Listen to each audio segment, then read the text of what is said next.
Let's read this question. So this question says, which solar radiation is absorbed by CO2 molecules in the atmosphere? कौन सा solar radiation क्या होता है? Absorbed by CO2 molecules in the atmosphere. Alright. तो चलिए बच्चों इस question को स्टार्ट करते हैं.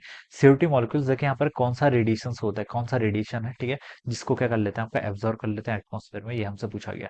तो देखिए बच्चों इस क्वेश्चन का की कॉन्सेप्ट आप क्या लिख सकते हैं? The key concept of this question.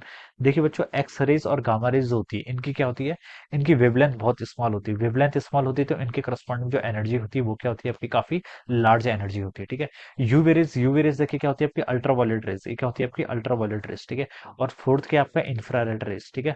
तो हमसे इस क्वेश्चन का देखिए हम रेडिएशन लिख लीजिए. देखिए इस क्वेश्चन का की कॉन्सेप्ट का लिख लीजिए, रेडिएशन लिख लीजिए, ठीक है.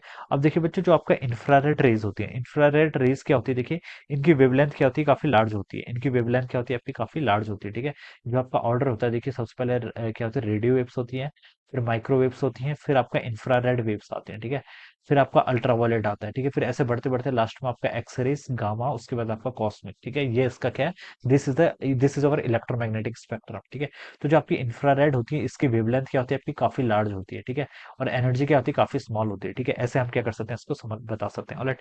अब देखिए जो आपकी इंफ्रारेड रेज रेडिएशन होता है, क्या लिख सकते हैं, जो आपका आईआर रेडिएशन होता है, ये आपका रिस्पॉन्सिबल है किसके लिए, अर्थ को वार्म करने के लिए, ठीक है. लिख सकते हैं I R, infrared radiation is responsible, I R radiation is responsible, responsible, ठीक है, is responsible, I R radiation is responsible for warming the earth, ठीक है. अर्थ को देखिए वार्म करने के लिए, ठीक है, फॉर वार्मिंग द अर्थ, ठीक है. इसके लिए क्या आपका ये इंफ्रारेड रेडिएशन क्या है बच्चों आपका, क्या है, रिस्पॉन्सिबल है. बिकॉज देखिए इसकी क्या होती है आपकी वेवलेंथ, क्या होती है आपकी, काफी लार्ज होती है. इसकी वेवलेंथ क्या होती है आपकी, लार्ज होती है. तो हम बोल सकते हैं कि ये होता है, it can easily be absorb by the water. ये आपका वाटर या फिर कार्बन डाइऑक्साइड मॉलिक्यूल्स क्या कर सकते हैं, आपका इजिली क्या कर सकते हैं, इसको एब्जॉर्ब कर सकते हैं. और इसको एब्जॉर्ब करके किस में कन्वर्ट करते हैं, आपका हीट एनर्जी की फॉर्म में क्या करते हैं, कन्वर्ट करते हैं. किसकी फॉर्म में कन्वर्ट करते हैं, आपका हीट एनर्जी की फॉर्म में क्या करते हैं, आपका कन्वर्ट करते हैं, ठीक है. अब जैसे जो आपकी क्या होती है, वाटर बॉडीज होती है, ठीक है, वाटर बॉडीज, ठीक है. जो आपका ये रेडिएशन होता है, आईआर रेडिएशन होता है, ये वाटर में कुछ ज्यादा डीप क्या कर सकता है, आपका पेनिट्रेट नहीं कर पाता है. वाटर में क्या कर पाता है, ज्यादा क्या करता है, आपका पेनिट्रेट नहीं कर पाता है, ठीक है. So this is the reason, ये हम बता सकते हैं कि that will be the reason. हमसे क्वेश्चन में सर यही पूछा था कि which solar radiation is absorb by CO2 molecules in the atmosphere. तो उसका करेक्ट आंसर बच्चों आपका इंफ्रारेड रेडियस होगा. क्या होगा आपका, इंफ्रारेड रेस. क्यों होता है, because of their large wavelength, इनकी लार्ज वेवलेंथ होती है, ठीक है.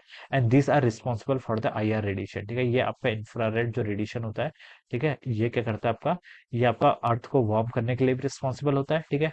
और हम बता सकते हैं वाटर मॉलिक्यूल्स और जो आपके CO2 मॉलिक्यूल्स होते हैं ये क्या करते हैं, इसको एब्जॉर्व करते हैं. तो C option will be the right answer of this question. So I hope you all understood this concept. All the best and thank you so much.